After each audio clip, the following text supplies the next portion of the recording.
I just remember at one point we got something like 5 projects in a month, and from our average of like 2 or 3 projects. And so I needed more bodies immediately. So I overhired without understanding that I would be liable for paying the people, those newcomers. I was so stressed for the next 3 or 4 months. Hey everyone, welcome to Marketing Movers. Today we have Ivan, the CEO of Comrade Digital Marketing and the COO of Grow Law Firm. Ivan is at the helm of 2 agencies, and he's been running Comrade Digital Marketing for almost 18 years now. So he has deep insight into what it takes to build and grow a successful agency. Ivan, we're excited to have you on the show. Thanks for joining. Hey, Sky, my pleasure. Thank you so much for having me. Absolutely. I'd love to start out with your story. Can you take us from the beginning? How did you get involved in digital marketing? And then what led you to found Comrade Digital Marketing? Absolutely. You want a long story, short story, or somewhere in between? Whatever you're feeling today. Let's hear it. All right, man. Well, I worked in the agency space ever since I was about 20 years old. Between waiting tables, washing dishes at different restaurants.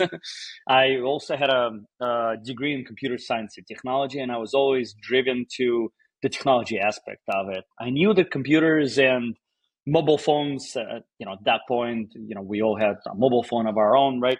I knew that this is where the future is going to be, and quickly I realized that this should be my destiny. So I started experimenting with different websites. I started coding on my own. And little by little, I figured that I need some actual experience at the company because they have, they usually provide amazing training. They usually give you a very structured agenda, guideline, and so on. They teach you. And so I found a job at a company called Cherry One Web out of Chicago. So this was like my first professional career job. Unfortunately, this was back in 2008. So I was hired. My main job was to build and design various websites for their clients. And then literally 4 months into it, I was let go with 5 other developers. Wow. Because things were not going well for that company. I mean, it wasn't really a big problem for me. I went on and joined another company, then another one, then another. And then I ended up for the most of my tenure, I ended up at an agency, which is also out of Chicago, called Lacesso. And man, I learned so much from them.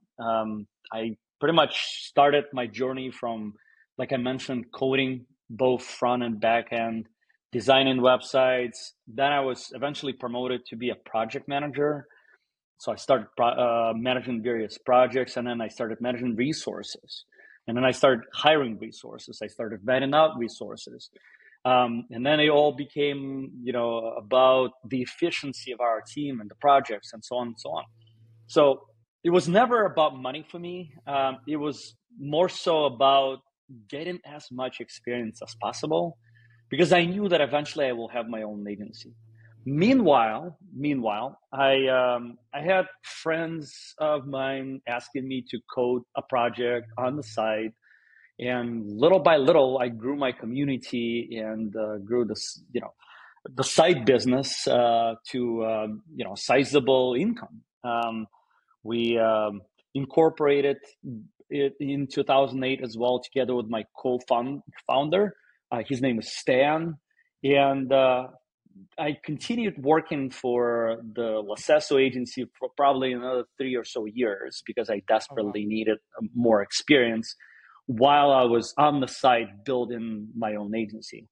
And only when we had about 3 full-time employees, I finally decided to pull the plug, and I parted ways with Lacesso on really good terms. We, worked on a few projects together. And ever since then, probably around 2011, that's where my business actually took a shape of an actual business, not just a side hustle. Right. That's interesting. What was because I feel like a lot of agency owners might be like, no, I don't want you to have your own competitive agency at the same time as you're working with me. How did you set those I don't know, expectations and like be able to have that freedom without them feeling like, oh, you're stealing our clients? Well, I was lucky because I had a really good boss. He was my mentor, and he was very supportive. And I essentially started using my own team, my own company, as an outsource team to work on several projects. And he didn't mind. He was totally okay with that because he was actually working out okay financially for this Right. agency instead of hiring additional individuals and team members. They, could pay us, and because we were hungry for work, because we needed some case studies, we were grinding, and we provided them exceptional rate for Lacesso agency. So he ended up working okay. His main I guess request was, whenever we'll get at the size or at the um, at the point where we need to sort of start taking this more seriously, that we would let them know ahead of time. And that's what I did. We talked about it, and we built out a transition, sort of project. And I completed everything, and then worked on a few other things, while I was away from Lacesso already. That's super cool. I know a lot of people have had horror stories where, bosses are like, I'm going to sue you and like just terrible. So that's super cool that, he was like such a mentor and gave you the space to like start and run your own thing. I kind of want to almost rewind a little bit because when I was doing research for this interview, I was like, oh man, you have such a cool background and such a cool story. You immigrated here from Russia, got started That's right. working at an agency when you were about 20. When did you move here? And then what was it like to, it's like starting a business, I'm rambling at this point, is hard enough. It's like without a language barrier, culture barrier, like skills gap being so young. What was that like for you? It was an amazing journey, Sky. I was following an American dream, and it's a reality. There are a lot of movies, a lot of shows, a lot of people talking about American dream. I think I went through this one, and I cannot be happier. I immigrated. So back to your question, I immigrated to U.S. when I was 19. Mm, Um, I was mature enough, but at the same time, I was fearless, and I had nothing to lose. Like, it was so easy for me to start something, go at it as hard as I can, and if something is not going to work out, I could always come back and find another job. This was just super easy for me. Um, and I guess because of that, all the, I guess, pitfalls and all the challenging situations, stressful situations that we all go through when we grow our agencies or companies, right? We all do. We all go through those moments. It was just every time I would go through one of those, I would just remember myself being a kid, and I was raised by one parent, and I didn't have anything when I was a kid. And I always fantasized, I always envisioned myself, to be a more successful person than I, was at that point. And I would be asking myself, you remember this? Well, you could be this in a little bit. Just suck it up and let's go. And that was it. I just, little by little, I grinded myself, my way through various, challenging moments and so on. And it was a really exciting journey. yeah, absolutely.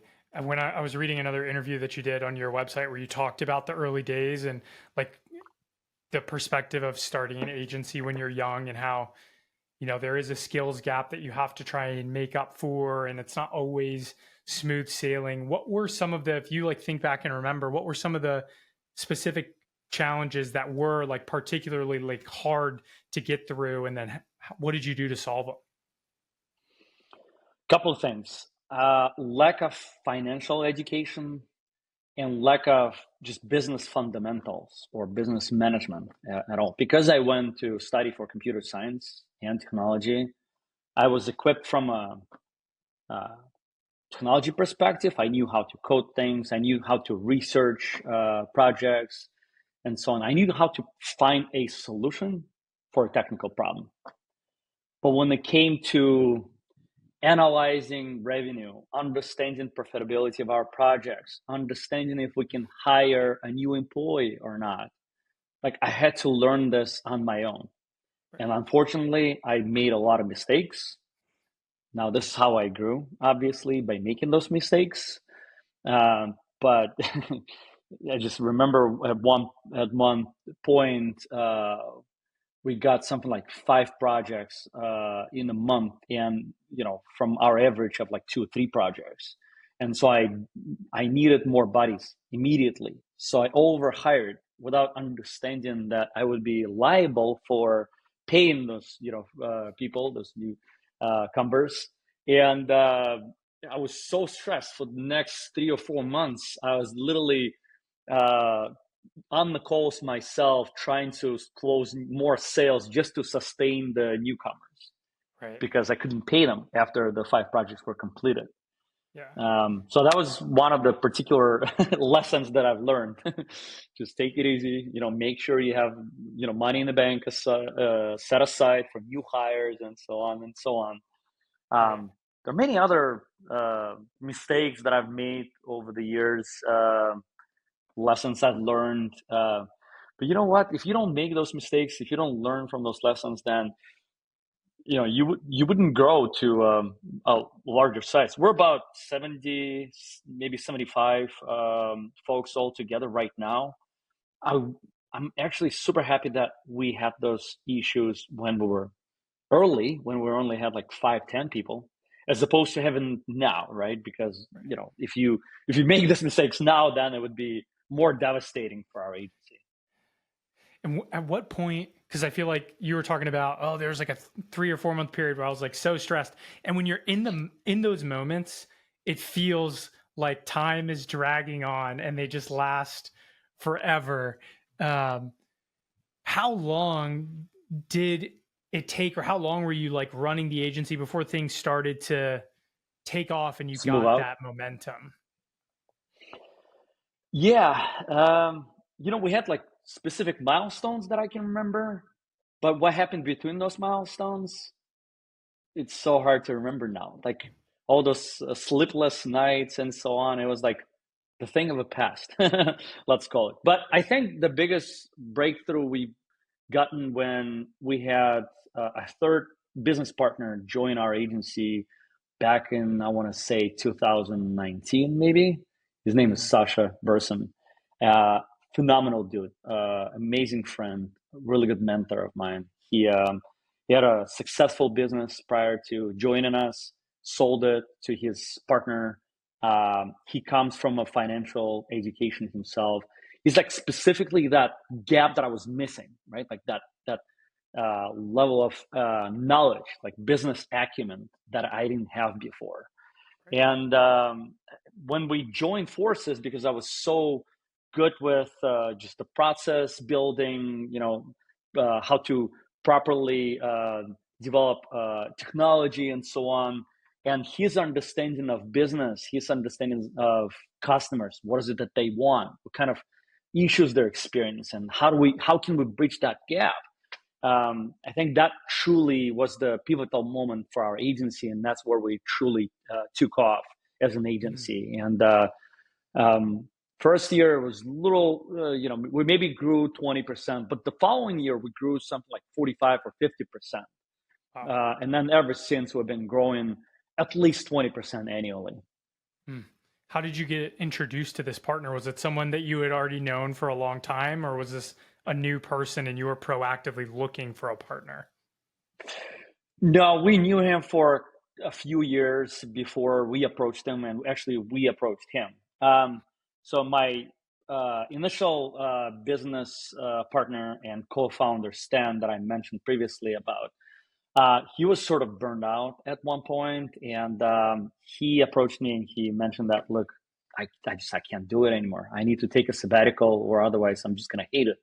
Right. So I had a decision to make. Either I will purchase his shares and just do it on my own, or I would go out and seek another partner who would then acquire his shares and become my partner. And I chose the latter because I always have an opinion that together if you combine the forces, the strengths, if you have complementary strengths, you can achieve a lot more together. So it's like 1+1=5, right? Right. So we knew Sasha because he was in the network. He was working at a different agency prior to joining us, and we were talking. They were actually sending a few projects our way. They were much larger, more successful, but they were not focused on marketing. They were a UX shop, and while we were always going after marketing. And he liked our, the appeal of going after marketing clients as opposed to UX. So we had just a friendly conversation, and I frankly approached him with this, idea of searching for a new co-founder or a new partner for this business. And I asked if he knew anyone, hinting that maybe he would be interested. And yeah, he was like, let's talk more. What do you have in mind? And 6, maybe 8 months into it, we finally signed an agreement and got married in a business sense. Yeah.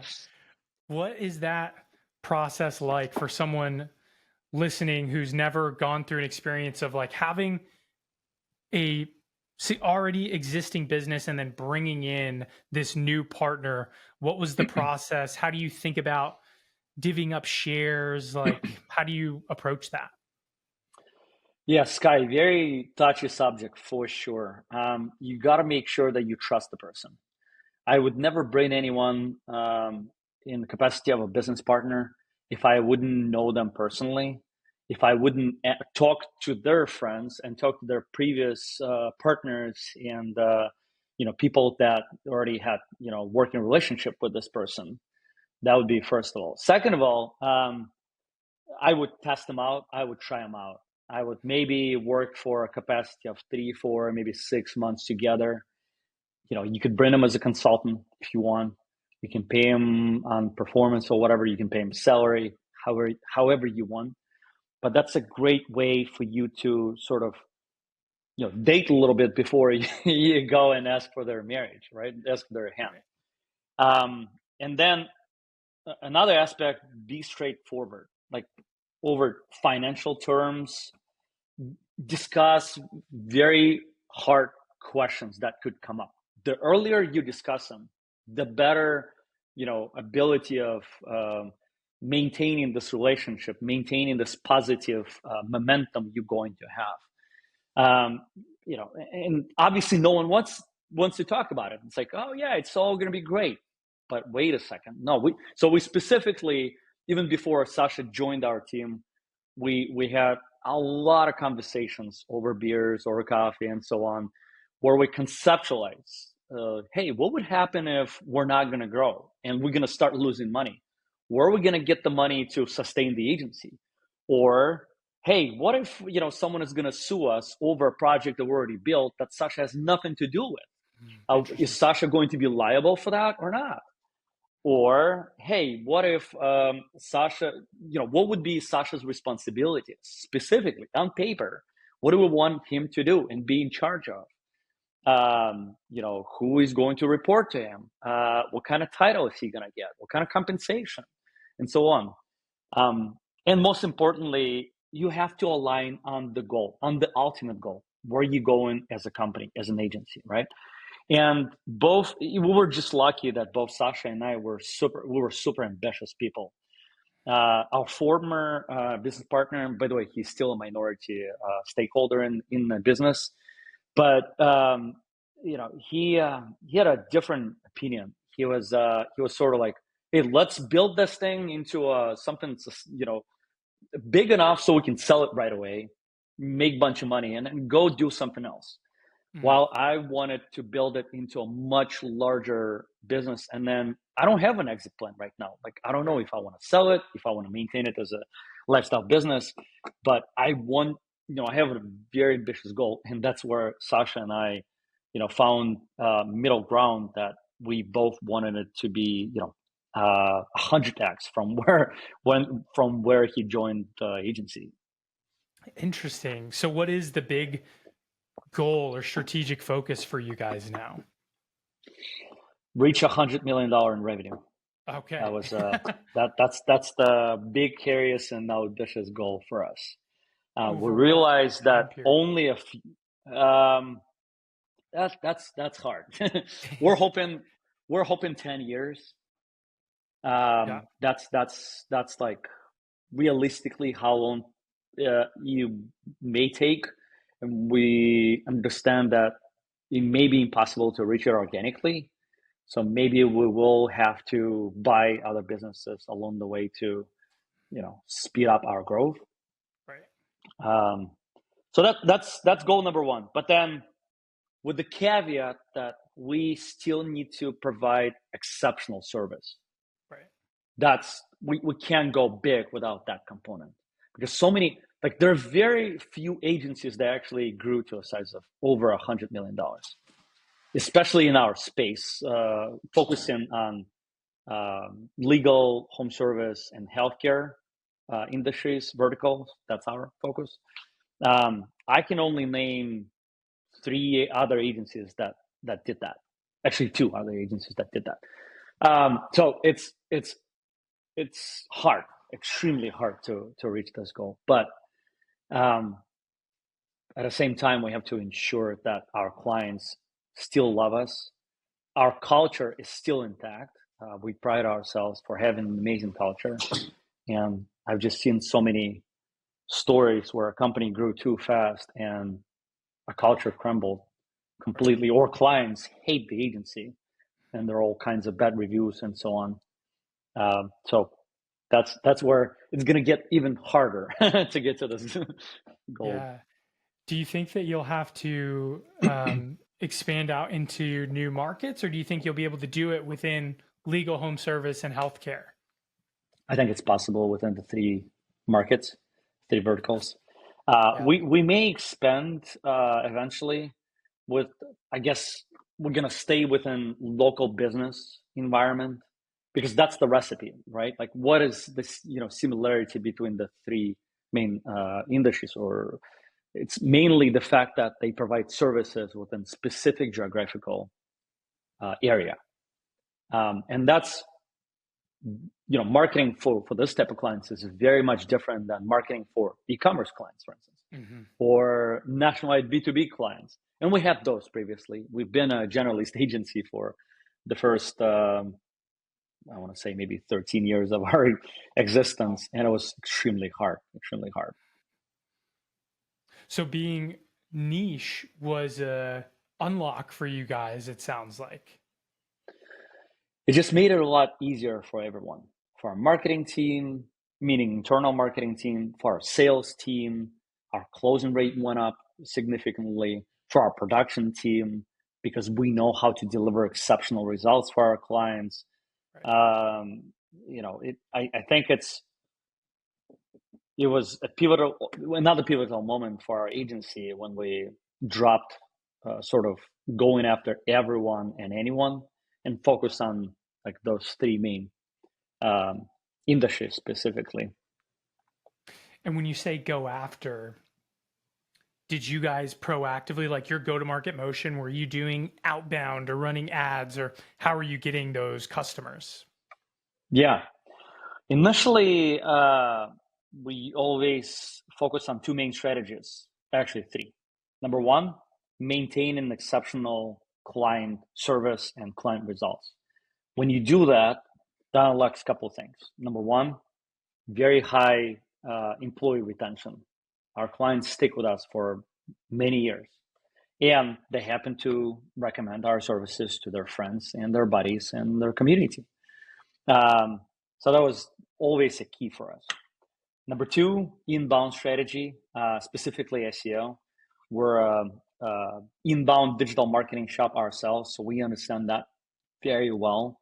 So we build up a very successful SEO strategy for both of our agencies, and that's mainly how we grew over the years. Um, Partnerships too.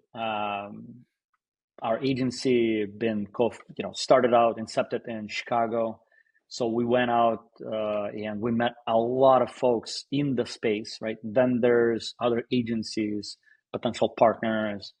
Um, we worked with some of them. We tried to network with them as much as possible, and they fed business over the years, referred business to us. And only lately, only this year, we finally started out our outbound campaign. We sort of did an experiment on the outbound last year, but it was a total bust because our strategy was very simple: pick up a phone and call. Hey, we're a Comrade digital marketing agency. You need our services? No, bye.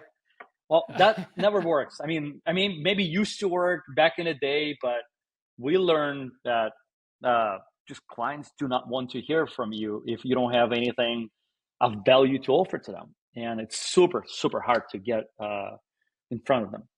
So this time around, our approach was slightly different. It was more personalized. And it was around a gift-based outbound campaign. It's not our know-how. It was taught to us by our mentor and coach, Corey Quinn, who is a very prominent person in the space. He's an ex-CMO of Scorpion agency, exceptional resource for us. And we, using his methodology, we started it out, and we just acquired a couple clients from our first 2 batches of outreach campaigns, and we have a couple more potential projects in the pipeline. So far it looks like it's working out. It's going to be expensive, not going to lie. Like sending really good gifts is very expensive, but it's a lot more. What you're doing? No, so essentially, yes and no. So essentially, what we do is we send out cookie baskets. So, for instance, a lawyer would receive them, and then our account executive would call them and follow up and say, "Hey, my name is Mary. Have you happened to receive our gift?" And our potential clients would be like, "Oh, Mary, those are amazing cookies. Thank you so much." And some of them are like, "We understand you guys are a marketing agency." Well, guess what? We're not looking for a marketing agency right now. Totally fine. My name is Mary. Just wanted to, say hi, and we'll stay in touch. That's it. And by the way, if you're okay with it, I'm just going to send you my email sequence with some practical tips on how to grow your law firm, for instance. And some of them say, "Yeah, sure, sign me up, no problem. It's free, okay, no problem." And it just happened to be that some of those companies that we send gifts to are happen to be in the market of searching for an agency right now. Right. We learn from an exceptional book called Ultimate Sales Machine, and I'm blanking on who wrote it, but exceptional book, one of my favorite go-tos.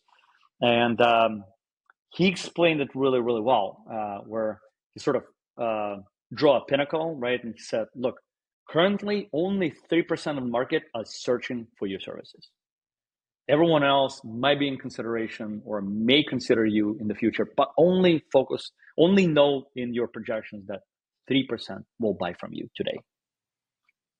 So that's, I guess we got lucky with our first 2 batches, and it's a grinding process. I mean, we realize that it's going to take us a year, maybe 1.5 years to stay in touch with them, send more gifts and so on, and potentially, get them to consider us at some point. Right. But we bought into this methodology, and we're going to continue.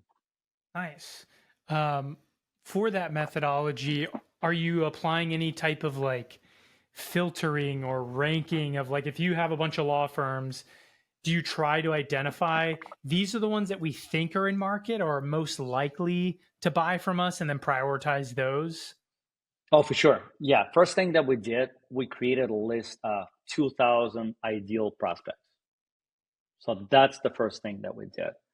We had our some of our past clients that ended up switching to someone else, or prospects that reached out to us but didn't choose us, and so on. So we this was the first batch of people to go after, and then we sourced our own list. We made sure they're still legit, they're still in business, they still, reside at the locations, where they say they reside, and then we used our own internal technology to analyze how well their marketing is working right now, how well their websites are running right now, right? If they produce results. And if they see that they're doing exceptionally well, we don't go after them because, most likely they're not going to switch. But if we see there's an opportunity for us to improve, their firms, then they would end up on the list. Nice. And how many are you sending in these batches? Each campaign is 100 to 150. Nice. Well, that's cool. So it sounds like the path to 100 million is like maybe doubling down on SEO and sending a lot of gifts.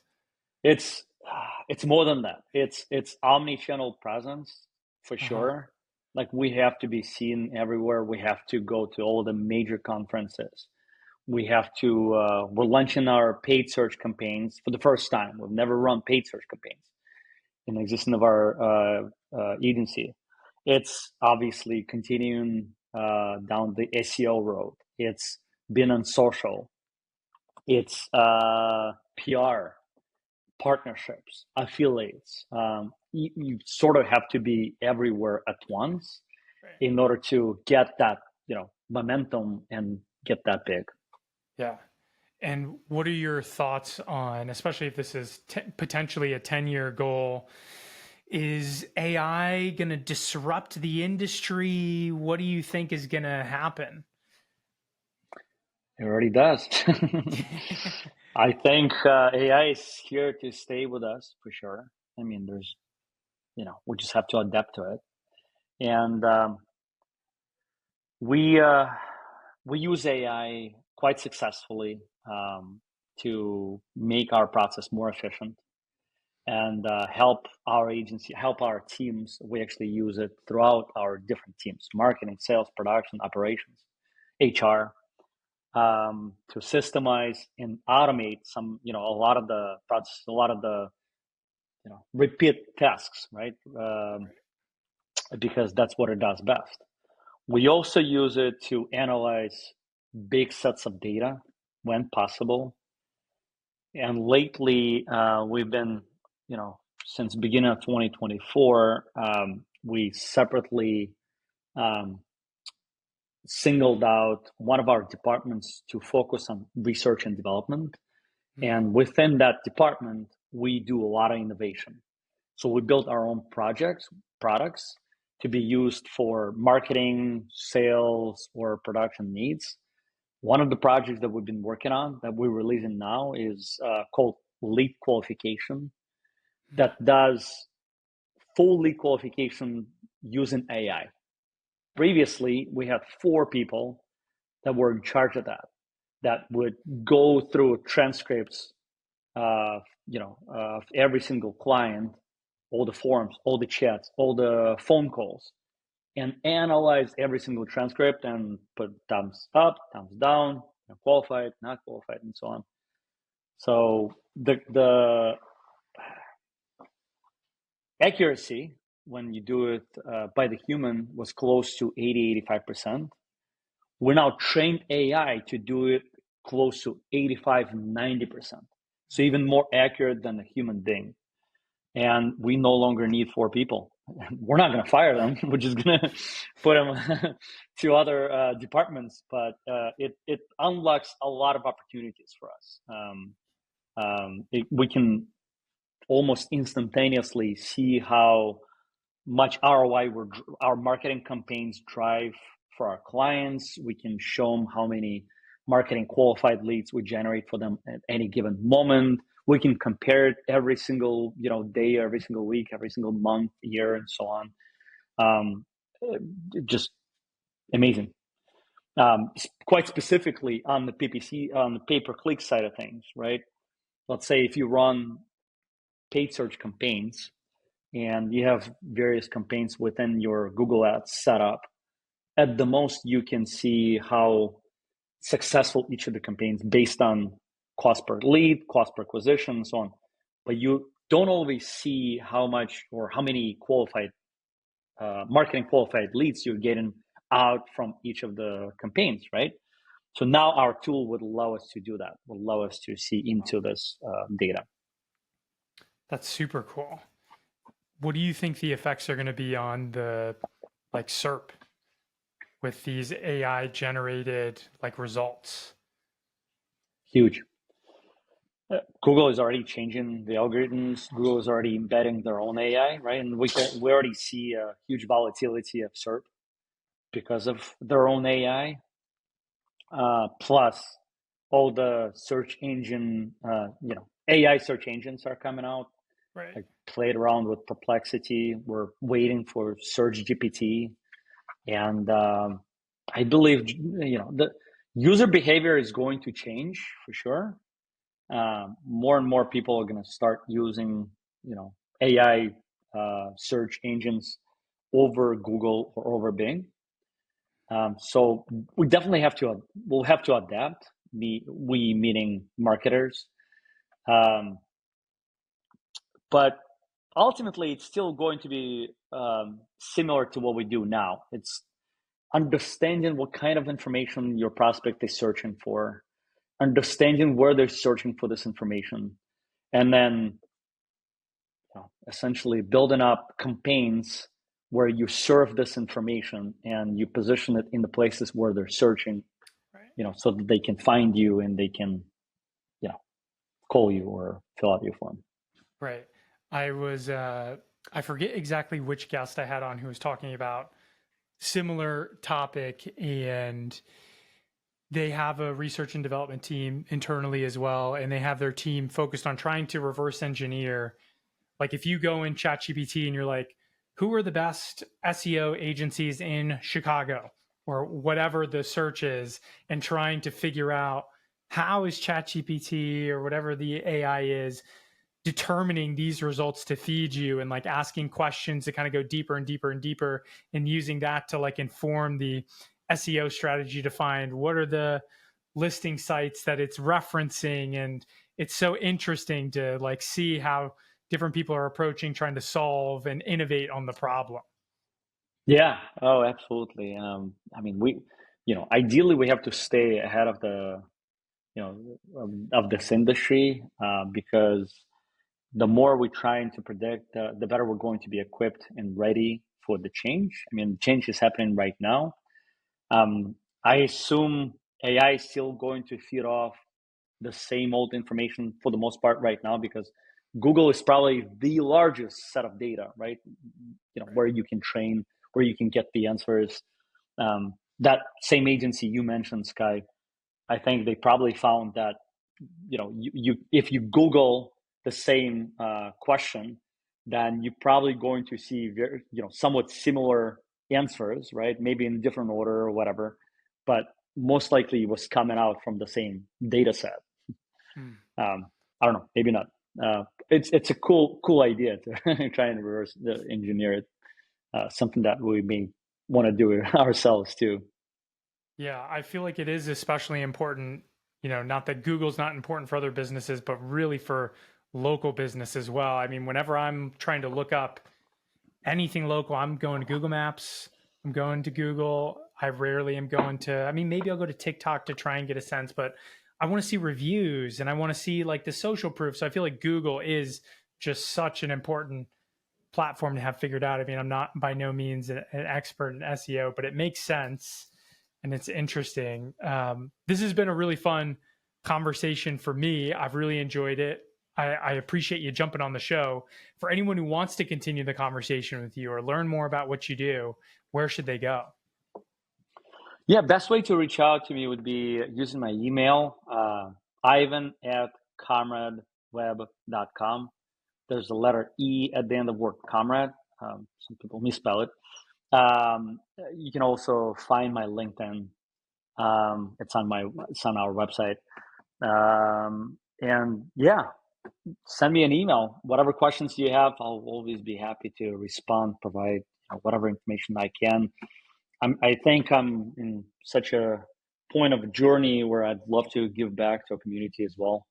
Just like when I was building, at the very early stages, I would always ask someone that, was already further along, and they would always, spare their time and help me out. So I'd be happy to help. Awesome. Well, thanks so much for joining, Ivan. Thank you, Sky. It was a